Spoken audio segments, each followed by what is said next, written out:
Oi, Luciana, tudo bom? Conforme o pessoal for entrando, eles vão pegando o conteúdo daí pra frente, né? Então vamos lá. Meu nome é Estela Kiel. Eu trabalho como aromaterapeuta há cerca de 10 anos e eu estudei inicialmente a aromaterapia clínica da escola da Inglaterra. Depois eu me aprofundei em estudos da escola alemã. Hoje em dia eu estou estudando um pouco mais da abordagem americana, que eles fazem um grande compilado, né, de todas as informações que tem ao redor do mundo e está sendo uma experiência interessante ver essa abordagem, né? E isso veio muito a calhar com essa mudança que está acontecendo no mercado de aromaterapia aqui no Brasil, né? Porque há cerca de um ano, mais ou menos, um ano e pouquinho, o mercado de aromaterapia aqui no Brasil, ele deu um boom, assim, foi uma grande explosão. E junto com essa grande explosão veio essa questão da ingestão dos óleos essenciais. E junto com essa questão da ingestão dos óleos essenciais, vieram muitas dúvidas e vieram muitas práticas que nem sempre a gente tem certeza se elas são adequadas. Então a minha ideia é passar um pouco do que é a prática dentro da aromaterapia, independente das práticas pessoais que as pessoas passam hoje, né? Porque a internet, ela é muito boa, mas nem sempre a gente consegue distinguir o tipo de informação que a gente está recebendo, né? Então, o que eu vou pedir para vocês é o seguinte: eu vou pedir para vocês anotarem as dúvidas que vocês tiverem. Eu vou passar o conteúdo da apresentação que eu fiz para vocês. Eu não vou conseguir dividir a tela do PowerPoint, porque eu não entendi como é que funciona essa tecnologia, mas eu vou chegar lá. Oi, Maria, tudo bom? Eu também. Adoro muito. Então, eu vou pedir para vocês anotarem as dúvidas. No final, se a dúvida de vocês não tiver sido respondida durante o conteúdo que eu separei para vocês, aí a gente vai ter um tempinho para responder essas dúvidas, ok? Então, vamos lá. O que é muito importante a gente começar falando dentro da questão da aromaterapia. Eu acho que é impossível a gente falar de aromaterapia sem antes a gente falar sobre o que são os óleos essenciais. Os óleos essenciais, gente, eles são uma parte muito, muito, muito especial da planta. Eles são pequenas glândulas, são pequenas moléculas, micropartículas que ficam dentro de pequenas glândulas distribuídas na planta. Então você vai encontrar essas glândulas nas folhas, nas flores, no tronco, na parte interna, nas raízes. Cada planta é de um jeito e tem planta que tem óleo essencial nela inteira. O óleo essencial, ele vai corresponder a cerca de 1,2% de toda a extensão da planta. Então é por isso que você encontra em cada gota de óleo essencial muitos quilos de uma planta. Então, por exemplo, um que eu tenho de cabeça, que eu sempre uso de exemplo, é o óleo essencial de rosas, né? A rosa centifolha. Na rosa centifolha, cada gota de óleo essencial, você tem cerca de 25 quilos de pétalas. Em uma gota de hortelã-pimenta, que é o peppermint, né, a menta piperita, se a gente for falar o nome botânico, você tem cerca de 25 colheres da erva. Ou seja, você tem 25 xícaras de chá dentro de uma gota de óleo essencial de hortelã-pimenta. Então é muita coisa, né? E o óleo essencial, ele é uma substância volátil, ou seja, ele vai evaporar dependendo da temperatura. A partir de 22 graus, o óleo essencial ele já começa a evaporar. Ou seja, se você passa o óleo essencial puro na sua pele, ele vai evaporar. Uma parte daquele óleo não vai ser absorvida pela sua pele. Ele vai evaporar porque o seu corpo ele tem 36 graus. Ou seja, ele já vai ser mais quente do que o óleo essencial aceita. É por isso que a gente usa o carreador, que são os óleos, por exemplo, um óleo de semente de uva, um óleo de semente de girassol, um óleo de amêndoa. Porque esses óleos graxos, esses óleos gordurosos, eles têm uma molécula mais pesada e eles ajudam o óleo a ficar protegido e ao mesmo tempo a ter uma absorção melhor pelo organismo. É por isso que a gente faz a combinação desses dois. Então é um desperdício a gente usar o óleo essencial puro na pele. E além de ser um desperdício, é perigoso, porque dependendo da sensibilidade da pessoa, ela pode ter uma reação adversa por conta dessa alta concentração de plantas que existe dentro de uma gota do óleo essencial. Então vamos lá. Outra coisa importante que a gente tem que falar antes da questão da ingestão é a gente falar das vias de uso do óleo essencial. A gente pode ter a via da inalação, que é a mais comum. A gente pode usar um difusor, que hoje são os difusores ultrassônicos, que usam água fria. Então você põe a água, põe 2, 3 gotinhas de óleo essencial e aquilo vai se espalhar pelo ambiente. São micropartículas de água com óleo essencial e você trabalha através da inalação. Você pode fazer também a inalação no modelo antigo, tipo a bacia com a água morna, põe uma gotinha, cobre a cabeça e faz a inalação daquele óleo essencial. Você vai ter a via cutânea, ou seja, através da pele, e aí são inúmeras formas que você tem para usar. Tem a parte da massagem, você pode fazer escalda-pés, você pode fazer banho de imersão, você pode fazer reflexologia, você pode fazer uso de argila combinada com o óleo essencial. E por fim, a gente tem a parte da ingestão. Então vamos lá, qual é o conceito de ingestão? A ingestão é o ato de você ingerir, engolir e deglutir. Ou seja, necessariamente a ingestão ela tem que passar pela sua boca e por toda essa parte até cair. Gente, tem a companhia da minha gata aqui, tá? Ela tá querendo muita atenção, então não estranhem se ela aparecer no vídeo. Então, necessariamente tem que passar pela sua boca, língua, a região do esôfago, até chegar no seu estômago e aí vai passar por todo o seu trato digestivo. Vai pegar o fígado, vai pegar pâncreas, vai pegar seu intestino e toda essa parte, tá? Por que que eu tô falando isso? Porque existe a questão de você usar, algumas práticas hoje, elas falam de você pingar o óleo essencial embaixo da língua. Primeiro que isso é muito forte para a gente fazer pingar gota de óleo essencial embaixo da língua. E dependendo do óleo que você fizer isso, ele é um óleo que pode causar queimadura na mucosa da sua boca e com o tempo aquilo vai criando como se fosse uma calosidade, vai endurecendo essa parte de baixo da sua boca, né? Então, há de se ter critério também para fazer isso.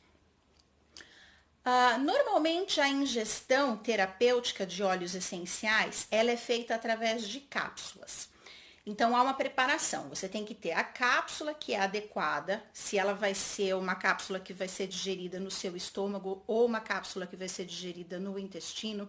Você tem que ter essa cápsula preparada já com um óleo carreador adequado para ingestão e que seja adequado com os óleos essenciais ou com um álcool adequado também.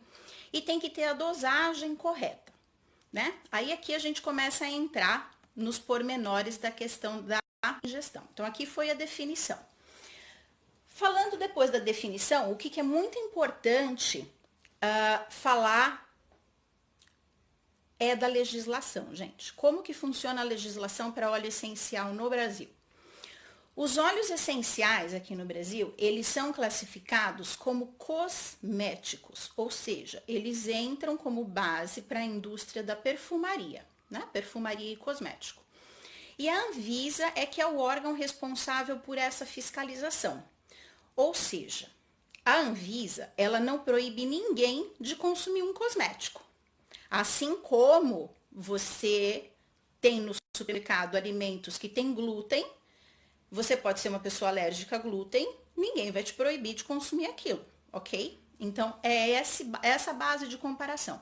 Então, a Anvisa, ela é responsável por fiscalizar as empresas de óleo essencial, se elas estão vendendo o óleo essencial como óleo essencial e não como alimento. Porque para ser vendido como alimento, é um outro tipo de legislação que rege. E aí no Brasil hoje, os óleos essenciais que estão embaixo dessa legislação para serem consumidos como alimentos, eles são vistos como aromatizantes, são aromatizantes naturais. Eles você encontram hoje em refrigerantes, em sucos, alimentos congelados, alimentos industrializados, uma série de alimentos processados que a gente encontra no supermercado, eles podem ter óleos essenciais. Então, é permitido o consumo desde que a empresa tenha a licença para isso. E esse óleo essencial, ele tem que ser identificado na etiqueta dele que ele é permitido para esse tipo de ingestão. Ou seja, é uma ingestão para saborização. É uma ingestão para você dar aroma e sabor. Não é ingestão terapêutica. No Brasil, não existe legislação para ingestão terapêutica. E aí a gente vai ver o porquê disso agora. Quais são os riscos da gente trabalhar com essa questão da ingestão dos óleos terapêuticos sem ter um preparo adequado para saber como que isso funciona no nosso organismo? A gente tem o risco de interação medicamentosa. A gente tem o risco de comprar um produto que seja inadequado para o consumo humano. Você pode usar uma dose e dar uma sobrecarga física no seu corpo, ou seja, uma superdosagem, né? Uma overdose de óleo essencial. Isso pode causar queimaduras no seu aparelho digestivo, principalmente na parte do seu esôfago, dependendo do óleo essencial e da quantidade que você ingerir, se for fora desses critérios que eu passei para vocês. E a irritação gástrica, que é outra coisa que é consequência. Além da queimadura, você pode irritar a mucosa do seu estômago, dependendo do óleo essencial e dependendo da quantidade. Eu separei aqui alguns exemplos para vocês. Um livro que eu acho muito importante vocês terem, se vocês quiserem se especializar nessa questão do consumo dos óleos essenciais, e da aromaterapia em geral, um livro que eu recomendo muito ter é esse aqui, ó. O nome vai aparecer ao contrário para vocês, mas ele é um livro do Robert Tisserand, é o Essential Oil Safety. Ele só existe em inglês, mas ele é um livro caro, ele não é um livro barato, mas ele vale muito a pena ter. Porque hoje em dia, uma coisa que acontece é a gente pegar, por exemplo, estudos clínicos de óleos essenciais e lá está escrito, o óleo foi comprovado cientificamente que é bom para tratar psoríase, vamos supor. Só que aí você vai abrir o estudo científico e você vai ver que aquilo foi feito não em humanos, foi feito numa cobaia de laboratório, por exemplo. Aquilo tem um resultado e aquele resultado, para você extrapolar para o uso humano, é uma conta que tem uma margem de erro muito grande. E tudo isso ele explica aqui dentro desse guia. Né? Ele explica como você faz. Então, cada estudo científico que tem dentro desse livro aqui, ele fala que tipo de cobaia foi usada, ele fala qual foi os resultados, qual foi a conta que foi usada para fazer a extrapolação desses dados. Então, ele tem um registro bem seguro, que dá para a gente usar e ter uma margem de segurança interessante nele, tá? Embora tenha algumas falhas, mas porque a nossa tecnologia hoje, os estudos científicos não cobrem tudo que a gente precisa estudar dentro da aromaterapia. Então, eu peguei aqui para vocês, a partir da página 49 desse livro, eu separei algumas coisas. Mostra novamente o programa. Qual programa? Eu vou, enquanto a Adriana digita ali a dúvida dela, eu vou ler para vocês o que eu separei aqui, tá? Ó. No caso de dosagem terapêutica pela via de ingestão, o óleo essencial ele tem que ser diluído em óleo carreador e administrado em cápsulas antes de ser ingerido. Então, essa é a recomendação que ele faz na página 49 desse livro.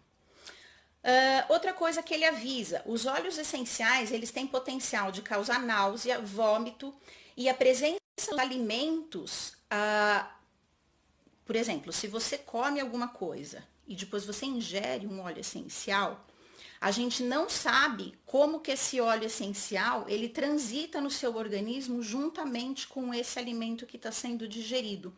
Não existe estudo ainda para rastrear esse tipo de movimentação dentro do organismo. Por que eu estou falando isso? Porque logo depois, conforme ele vai elucidando os estudos que aparecem nesse livro, ele explica para a gente que os óleos essenciais, eles têm diversos componentes. Tem óleos essenciais que chegam a ter mais de 100 componentes e todos eles atuam no nosso organismo de maneiras diferentes. Alguns desses componentes, eles passam pelo nosso trato digestivo e a partir do momento que eles chegam no nosso fígado, ao invés deles terem um benefício, eles adquirem uma união com as enzimas que tem no nosso organismo e eles passam a ter uma certa toxicidade para a gente. Ou seja, se a gente faz uma ingestão conforme a legislação permite, que é de 1 a 3 gotas para você dar sabor ou dar um aroma em algum alimento, em doses pequenas, isso é ok para o seu organismo. O seu organismo vai conseguir expelir isso. Agora, se você faz uma ingestão de 20, 30, 15 gotas, 40 gotas por dia, por um longo período de tempo, esse longo período de tempo, gente, não são anos, tá? Esse longo período de tempo é na casa dos 20 dias. Você já pode estar gerando uma toxicidade para o seu organismo que o seu corpo não vai dar tempo de expelir aquilo tudo. Porque alguns componentes desses óleos essenciais, eles ficam no nosso corpo por até 5 dias. Então, imagina você ir somando essa quantidade de componentes por 20 dias e aquilo ir formando um somatório dentro do seu corpo. Então, ao invés de você estar ajudando uma coisa, você pode estar prejudicando outra. Né? Então, a ideia da gente fazer o uso dos óleos essenciais é justamente, imagino eu, né? Que uma coisa que as pessoas visualizem seja essa questão de não ter efeito colateral. Mas não adianta você não ter o efeito colateral se você está intoxicando o seu corpo e você não está nem percebendo. Né? Então, para você fazer o uso da ingestão terapêutica do óleo essencial, você tem que ter um grande conhecimento dessas interações. Teve uma outra pesquisadora que eu trouxe também. Depois eu vou fazer um post, gente, lá no grupo. E eu vou colocar esses dados para vocês irem atrás dos pesquisadores, irem atrás das informações e poderem estudar mais, tá? Que é a Pam Conrad, ela é a fundadora da Aromas for Healing dos Estados Unidos. E ela colocou algumas interações que existem dos óleos essenciais e eu trouxe algumas para dar exemplo para vocês. Então, por exemplo, existem óleos essenciais que eles são fito-hormonais, né? Então, eles trazem a parte hormonal da planta. Alguns desses óleos essenciais, dependendo da quantidade que você ingere, eles vão diminuir a eficácia de anticoncepcional. Por quê? Porque a via de processamento do anticoncepcional e do óleo essencial é a mesma dentro do organismo, que é uma enzima que chama P450. Então, a partir do momento que você congestiona, vamos dizer assim, esse canal, essa produção enzimática, você vai fazer com que o seu organismo entenda que aquela sua pílula anticoncepcional seja da mesma categoria do óleo essencial e ele vai eliminar aquilo do seu organismo. Então, você aumenta a sua chance de engravidar. Um outro exemplo que ela colocou é de um componente que existe nos óleos essenciais, que ele é um componente maravilhoso para expectoração, que é 1,8 cineol. Ele está presente, por exemplo, no óleo de eucalipto. Esse óleo essencial, quando ele é ingerido, ele pode aumentar o metabolismo de barbitúricos, analgésicos e anestésicos. O que isso representa? Que o tempo de ação desses medicamentos no seu organismo também vai se reduzir. Por quê? Porque o seu corpo vai interpretar como se fosse o mesmo tipo de molécula e vai eliminar aquilo. Então, se você está tomando remédio para tirar a dor, a sua dor ela vai voltar antes, por causa desse processo de eliminação.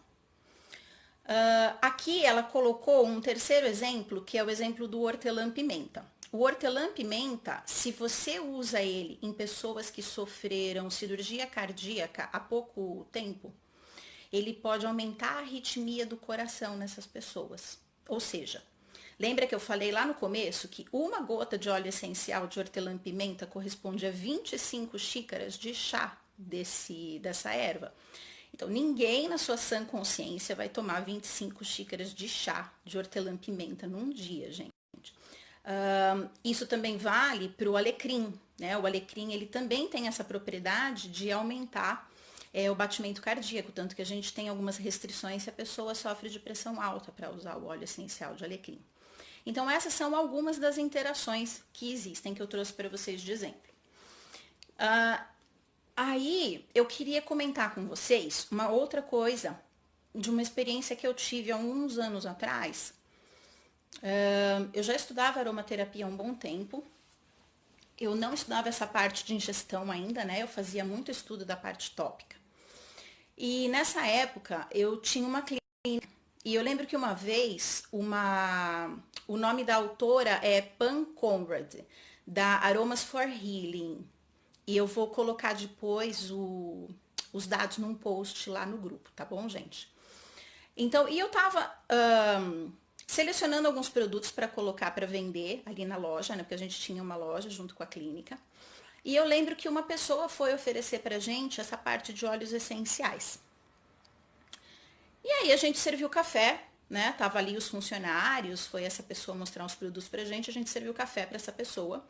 A pessoa sacou um óleo de lavanda da bolsa, pingou 3 gotas no café e tomou o café com óleo essencial. Eu lembro que na época eu levei um choque tão grande, porque primeiro eu pensei assim, qual é a lógica de você tomar uma substância para agitar, né, para tipo trazer atividade para o seu sistema nervoso central, que é o café, por causa da cafeína, e ao mesmo tempo você cobrir aquele seu café com óleo essencial, que vai evaporar, porque aquele seu café tá quente.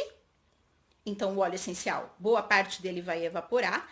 E a segunda é que o óleo essencial, ele é predominantemente acetato de linalina. Ou seja, ele é extremamente calmante. Então, entende a incompatibilidade da coisa? Como que você toma uma substância que é cafeína e, ao mesmo tempo, você toma uma que é calmante?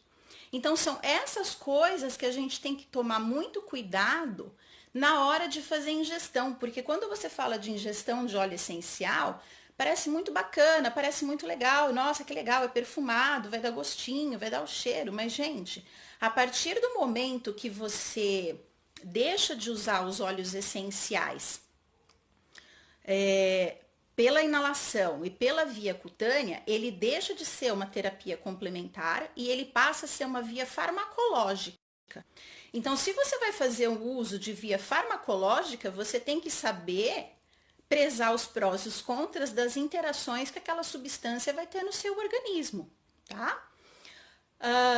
Outra coisa que eu coloquei aqui é a questão dos óleos essenciais adulterados. Nem todo óleo essencial, infelizmente, que a gente encontra para vender, eles são óleos essenciais puros. Por quê, gente? Pela mesma questão da legislação que eu coloquei para vocês. A legislação, ela coloca todos, absolutamente todos os óleos essenciais como cosméticos. Ou seja, se está tudo dentro de cosmético, você não tem hoje, pela legislação, um controle para diferenciar um produto do outro. E existem algumas práticas de mercado que é a extensão de óleos essenciais. Ou seja, você tem um óleo essencial, por exemplo, de lavanda. Vamos continuar usando o exemplo da lavanda. Você tem lá a lavanda francesa, que tem o acetato de linalina. É a lavanda mais cara que vai ter. Você pode ter outras lavandas, híbridos de lavanda, que vão te fornecer uma quantidade maior de óleos essenciais. São óleos mais baratos. E para você fazer aquilo render, algumas práticas de mercado colocam elementos sintéticos junto com esses óleos essenciais. É uma adulteração. Só que nem sempre nós, como usuários finais, temos como saber o que tem dentro da garrafa.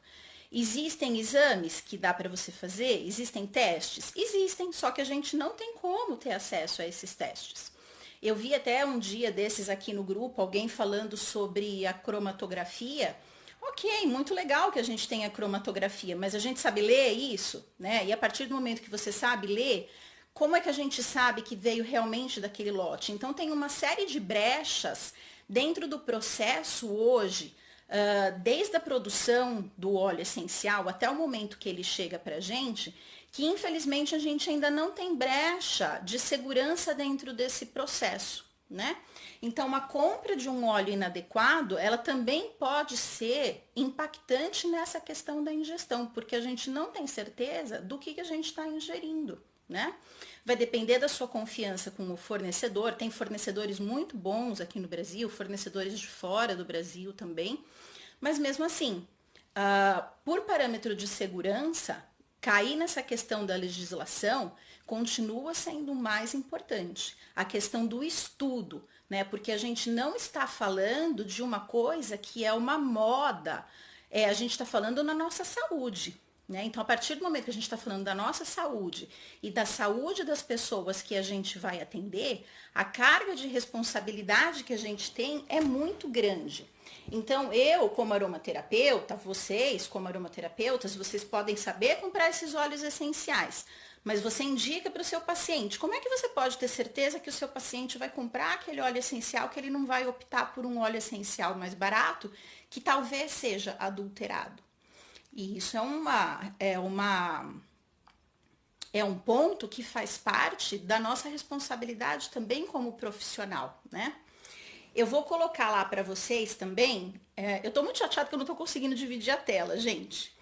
Eu coloquei aqui a diferença da molécula do aromatizante natural, que é como é chamado aqui no Brasil, o óleo essencial de jasmim, para o aromatizante artificial. A diferença de molécula é imensa e os dois têm o mesmo aroma. Então, é isso que eu digo, a questão da adulteração. Você compra uma coisa achando que é outra, e aí na hora que você vai ingerir, nem sempre é aquilo que a gente está esperando que seja. Então tem que ter muito cuidado. A cromatografia não é definida. Não é, realmente ela não é. A cromatografia, isso é um assunto que a gente pode falar até uma outra vez, porque a cromatografia, ela teria que ser feita a cada lote de óleo essencial, porque isso impacta diretamente pelo quimiotipo de cada planta que é usada para fazer o óleo. O quimiotipo, gente, ele sofre influência da quantidade de sol, da quantidade de chuva, do tipo de solo, da época do ano. É uma série de variáveis, então isso muda muito de óleo essencial para óleo essencial, mesmo sendo da mesma planta, né? Então, é o que eu falei. Se você for pensa num óleo que é produzido, por exemplo, lá em Madagascar. Lindo, o óleo foi produzido lá. A partir do momento que aquele óleo essencial foi produzido, foi colocado num container de aço inoxidável para ser transportado. Saiu da fazenda do produtor, a gente não sabe mais o que aconteceu com esse óleo até ele chegar aqui no Brasil e ser envasado para a gente usar, né? Então a gente tem que ter muito cuidado, sim, tem que ter um critério muito bom de avaliação. Vamos lá, recomendações com questão aí de uso de óleos essenciais. Eu separei aqui por tipo, conforme as vias de uso que eu tinha falado para vocês lá na frente. A parte de inalação, o difusor de 1 a 3 gotas. A inalação que eu coloquei aqui, a inalação, você pega um copo com água morna, põe uma gotinha de óleo essencial e faz a inalação direta dele, tá bom? Então, eu coloquei uma gota, porque pela proximidade está de excelente tamanho o tanto de erva que tem dentro de uma gota de óleo essencial. Pela via cutânea, para a gente fazer banho de imersão, para fazer massagem, até 7 gotas para um adulto de peso normal. Aí essa variação, você aumenta ou diminui a quantidade de gotas, dependendo da idade e do peso da pessoa. Aí é só você jogar na internet dissolução de óleos essenciais por peso, que você vai encontrar várias tabelas já calculadas. Saborização. que é justamente o uso dos óleos essenciais que eu comentei lá na frente, que é permitido pela legislação aqui no Brasil. De 1 a 3 gotas de óleo essencial, sendo que 1 gota, isso é uma recomendação minha, eu recomendo diluir em pelo menos 1 litro de água. Então, se você quiser muito tomar 1 gota de óleo essencial de hortelã-pimenta, põe essa gotinha em um pouquinho de mel, mistura bem. Por quê? Porque o óleo essencial, embora ele não seja um óleo graxo, ele também não se mistura com a água.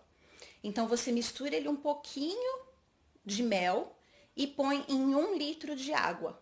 Você não vai sentir o gosto do mel, mas você vai sentir o gosto do hortelã-pimenta. E aí você vai ingerir isso de uma maneira segura, né? E tomem cuidado para ser um óleo essencial de boa procedência. A dosagem terapêutica, que é o que eu comentei, que é essa questão de você fazer tratamento farmacológico, você fazer um tratamento clínico via ingestão de óleos essenciais, que é qualquer dosagem acima dessas 3 gotas aí que eu comentei.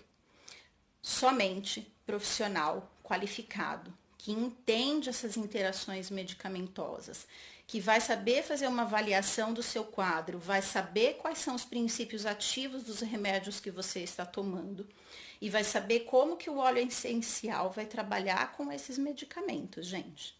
Se automedicar com óleos essenciais não é recomendável, tá? Tem que entender muito bem do assunto para a gente poder fazer isso. Nossa, Daniele, para fazer uma live sobre a cromatografia, desculpa, tem que ser um farmacêutico, porque tem uma série de peculiaridades, tem que ser um químico, um engenheiro químico, tem uma série de peculiaridades para isso, né? Na verdade, eu não sei nem se esse é um assunto que dá para fazer numa live, eu acredito que isso aí tenha que ser um curso realmente, tá? E vamos lá. Lembretes que eu deixei aqui para vocês.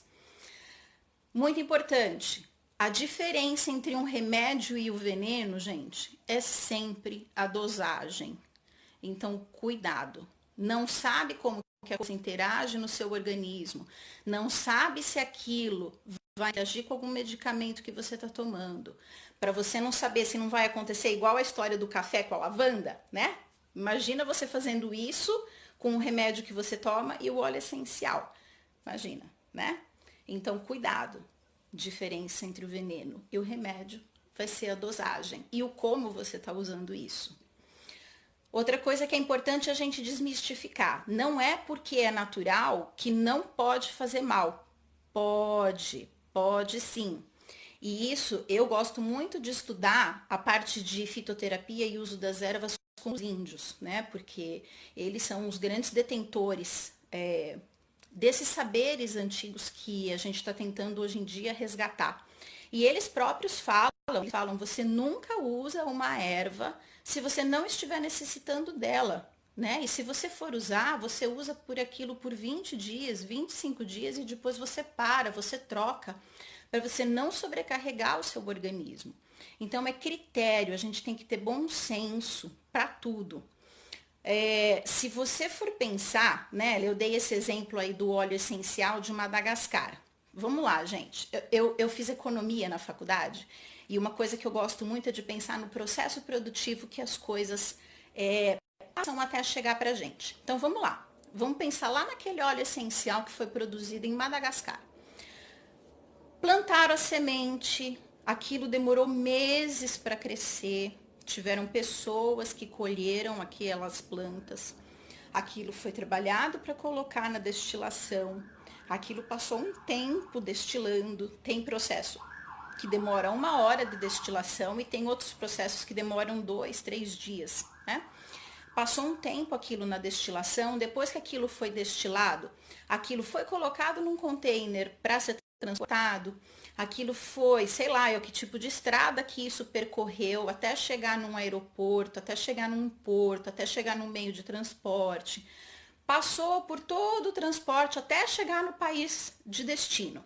Chega no país de destino, vai ter todo o processo de alfândega, vai sair, vai ter aquele desembaraço, vai chegar na empresa, vai ter toda a parte de teste, como a gente espera que tenha, vai ter toda a parte de teste, depois vai ter toda a parte de envasamento, depois vai ter toda a questão de logística, até isso chegar lá na loja e um dia você ir comprar.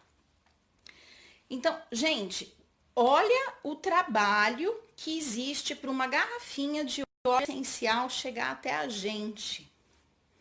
É muita coisa que está envolvida dentro de uma gota de óleo essencial. Então, uma coisa que a gente tem que ter é essa consciência de que cada gota de óleo essencial é uma joia, é um presente imenso que a gente está recebendo, porque foi muito processo, tanto o processo da natureza quanto o processo humano, até aquilo chegar ali para a gente, né?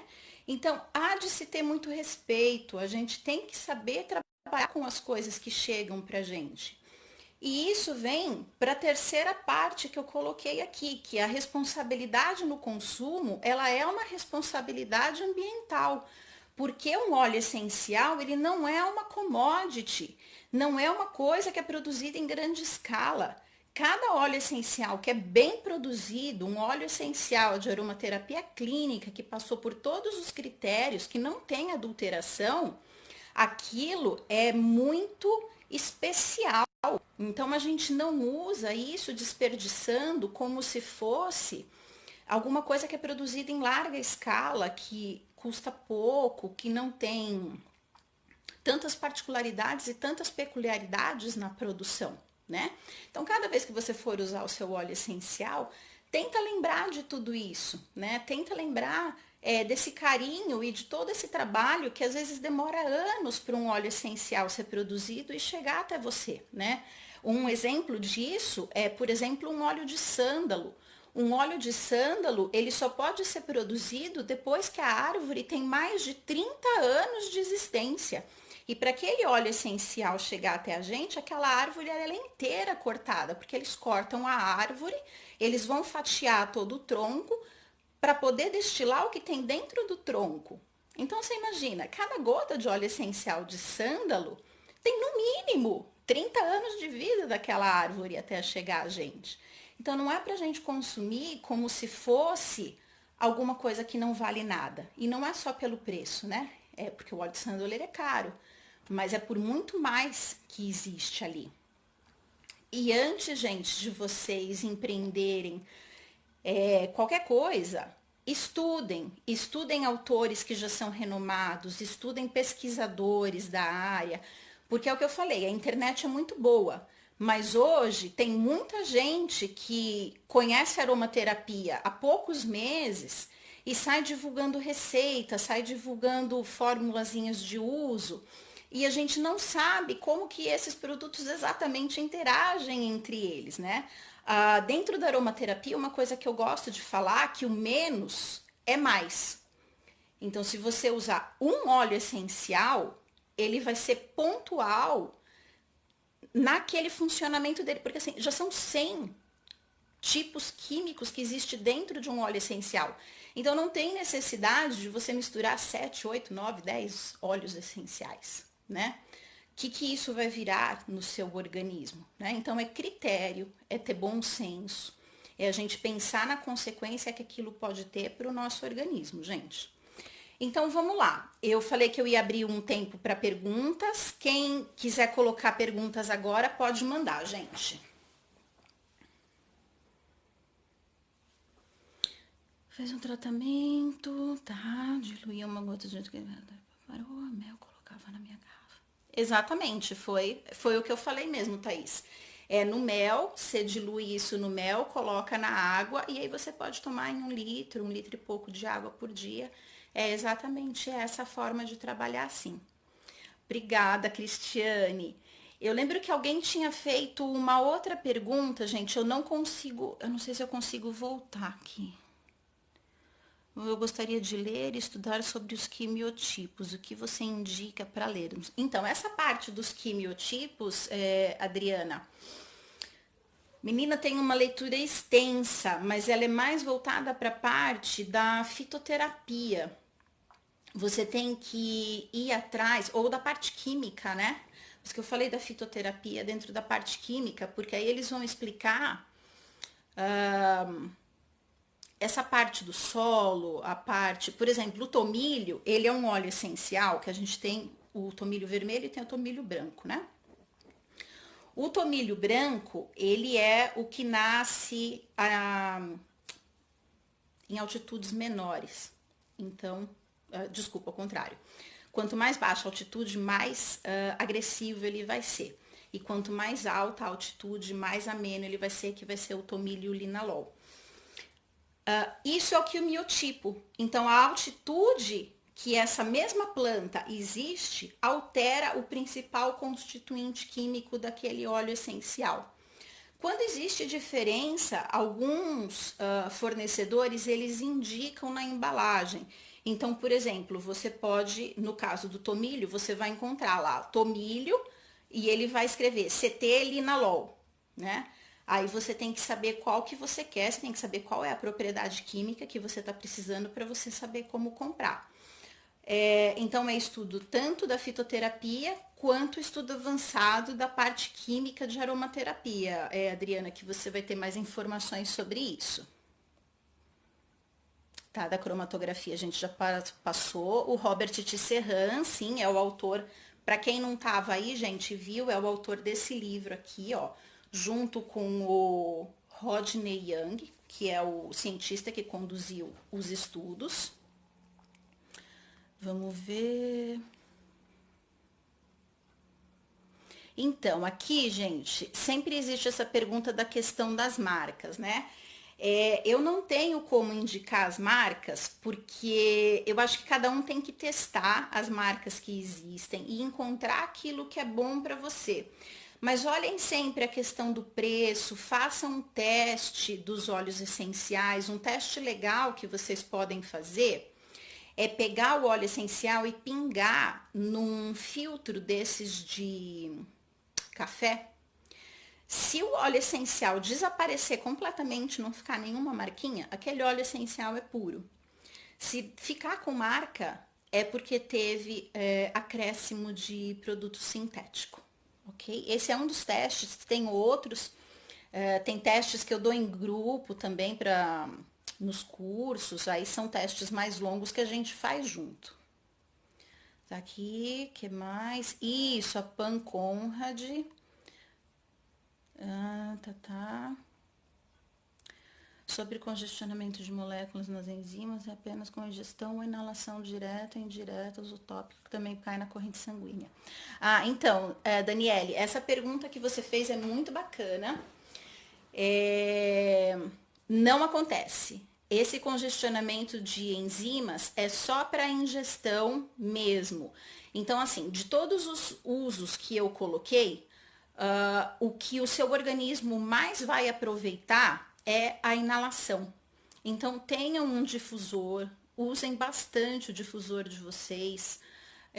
Existem recomendações, se você for usar aquele difusor de tomada, que é aquele de óleo quente, para você usar por no máximo 30 minutos, porque o calor ele vai oxidar o seu óleo essencial, aí ao invés de você inalar óleo essencial, você vai inalar ferrugem de óleo essencial, que também não é legal.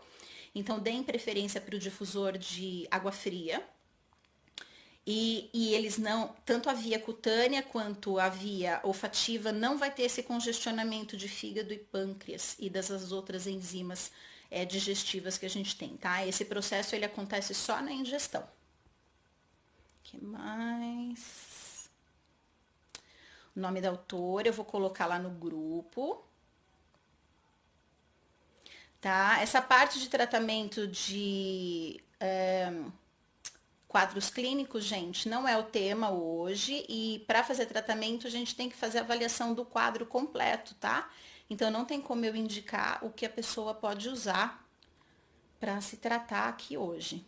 Qual o cuidado que temos ao ingerir dermocáusticos? São todos esses que eu falei para vocês. A questão de usar um óleo carreador, de usar um álcool adequado, usar a cápsula e usar de 1 a 3 gotas por dia e de um óleo essencial que seja identificado para consumo. Não é sair ingerindo também qualquer óleo essencial, né, gente? Porque se ele é dermocáustico, a gente entende que ele vai causar uma queimadura na sua pele e ninguém quer se queimar internamente, né? Então, vamos ter cuidado e bom senso.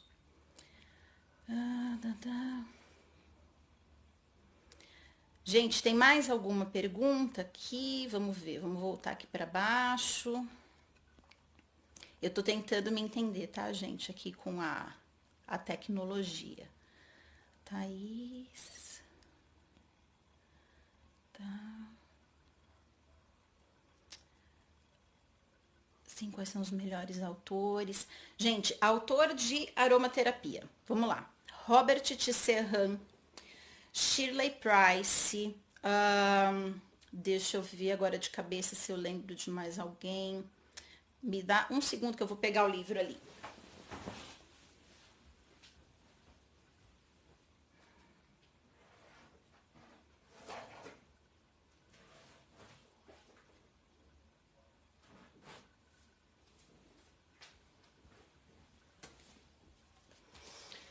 Gente, guia básico para vocês.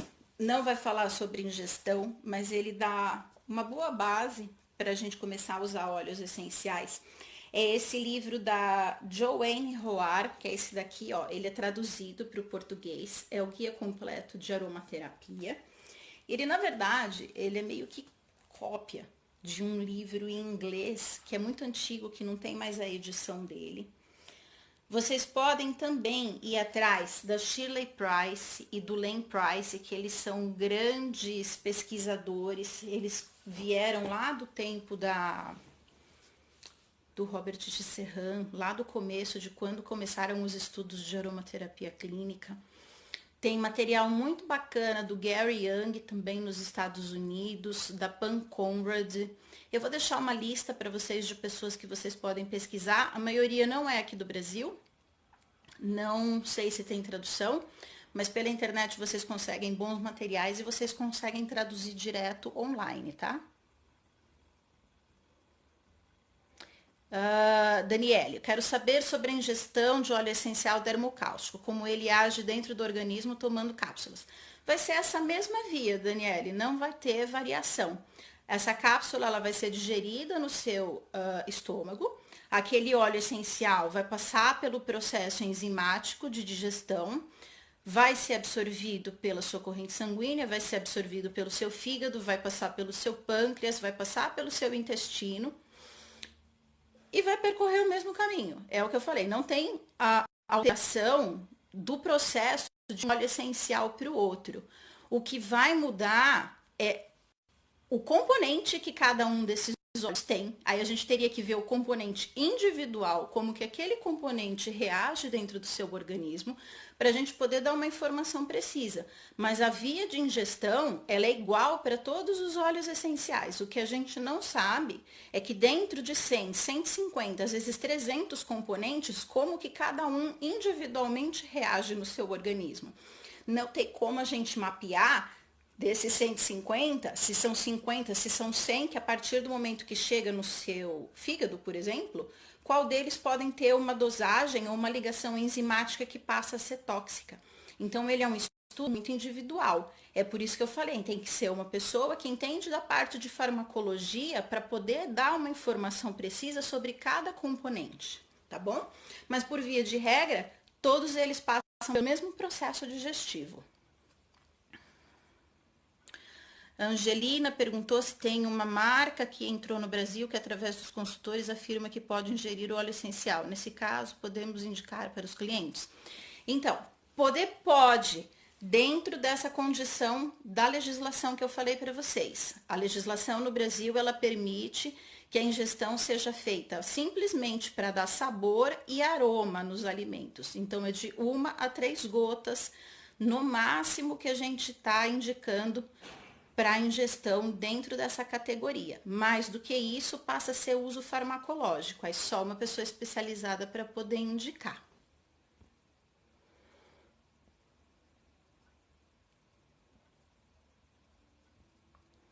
A Aide falou aqui da questão do anticoncepcional. Não, então, essa essa questão de afetar o anticoncepcional, de afetar analgésico, anestésico, barbitúrico, é tudo pela ingestão, gente. Se vocês usarem a parte de tratamento via inalação ou via cutânea, não tem essa interferência, tá? Mas é sempre bom sinalizar para o aromaterapeuta que está cuidando de vocês que existe o consumo de anticoncepcional, que existe o consumo de algum medicamento, para o aromaterapeuta também poder fazer esse mapeamento, tá? Por exemplo, pessoas que fazem tratamento para alguns tipos de câncer de mama, que eles tomam bloqueadores hormonais, eles não podem consumir, por exemplo, óleo essencial de gerânio e salvia esclareia, justamente por causa desse medicamento de bloqueador, tá? Então tem que saber o que a gente está fazendo, não é sair usando. Luciana, mas sempre usei quando pensei que fitoterápicos não seriam mais seguros para ingestão, aplicação e manutenção de uma melhor qualidade de vida. Então, aqui a gente não está falando, Luciana, de fitoterápico, a gente está falando de ingestão de óleos essenciais, tá? Fitoterapia é a ingestão de ervas medicinais, é outra coisa. E é o que eu falei, tudo é seguro desde que a gente saiba como tomar, né? O medicamento, se a gente for olhar a bula dele, ele tem uma série de efeitos colaterais. Uma erva, um óleo essencial, a gente não tem essa bula. Eles trabalham de outra maneira no nosso organismo. Não dá para a gente generalizar, né? A gente generalizar é a gente perder a oportunidade de aprender. Então, você quer fazer um tratamento fitoterápico? Ele é seguro, só que você tem que buscar informação, tem que procurar um profissional que seja especializado nessa área para te ajudar nesse entendimento, porque são muitas ervas e cada erva trabalha de um jeito diferente e a gente tem que fazer alternância, não dá para a gente trabalhar com uma erva a vida inteira, né? Então tudo é seguro, a gente só precisa saber o que está fazendo, não precisa eliminar nada da sua rotina. Siga esse guia aqui do Shirley Price, é muito bom. Daniele, eu não conheço esse livro, eu vou pesquisar, do Fernando Amaral, eu não conheço, então eu não sei te dizer se ele é bom. Gente, não veio mais nenhuma pergunta, essa foi a última, então se alguém tiver mais alguma dúvida para perguntar, me manda agora. Digo isso pelo risco na gestão dos óleos essenciais. Desculpa, Luciana, eu não entendi. Me explica um pouquinho melhor para eu saber do que você está falando, porque como eu li várias mensagens, eu já me perdi. Eu vou deixar o meu contato para vocês. No Instagram, a minha página ela está como @mosaico.natural. O site é o www.mosaiconatural.com e o meu e-mail é o naturalmosaico@gmail.com. naturalmosaico@gmail.com. Então eu vou deixar, gente, para vocês lá nos comentários a lista desses pesquisadores, vou deixar a listinha de alguns livros, tem um vídeo que eu fiz no YouTube, indicando também vários livros que vocês podem estudar. E é isso, gente. Pesquisem, estudem, procurem fontes confiáveis. Na dúvida, pergunta a um profissional. Não sai fazendo o que não sabe, né? Tenham muito cuidado justamente por causa dessa parte da interação. Então, a responsabilidade, ela é principalmente com o nosso organismo, né? Que é essa casa linda que a gente tem aqui para viver e a gente tem que tomar conta desse organismo sem destruir, não é mesmo? Eu agradeço, gente, aí vocês terem ficado comigo esse tempo e eu me